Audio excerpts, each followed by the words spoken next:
I'm John with Texas Big Beer Brewery. And I'm the Queen. And we're a small brewery located in southeast Texas in the woods of the Big Thicket on a dirt road. And our goal is to make real good quality beer, not a lot of it. It's not the amount of beer we produce that makes us the success that we feel we are. It's the quality of the beer and the enjoyment it gives craft beer lovers like ourselves. Well, our second brand to hit the market was a Scotch ale we call the Renaissance Cowboy.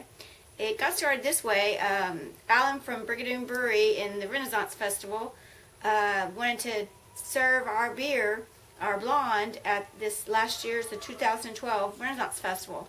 And he was talking with John about it ahead of time, and John says, well, hey, why don't I just create a beer and make it for the Renaissance Festival? And I was Renaissance like, Cowboy. okay, therefore we came up with the Renaissance Cowboy.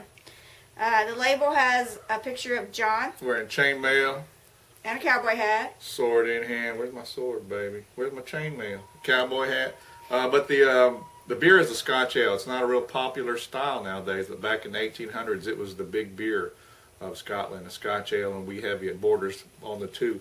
It's a sweeter, maltier beer, and we were told when we first had our taste trials at the brewery that we needed to add, by the beer aficionados, so that we needed to add a little bit of smoked peat to it, that it needed some smoked peat to add that dimension, that make it more traditional. But according to historians, that's Right. not how it was Yeah, made. according to historians and the beer judges, they didn't add smoke, but you would get something on your palate that would linger. You would perceive it as smoke, and what that was caused by the English ale yeast that was used.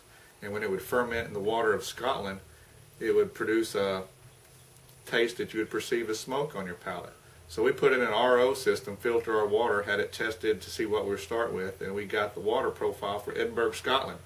And we produce the water from Edinburgh, Scotland by profile in our brew system every time we brew it. And I remember the first time I tasted it, because I just love the history on beer and the science and the chemistry and the way things just happen in regions and the flavors you get.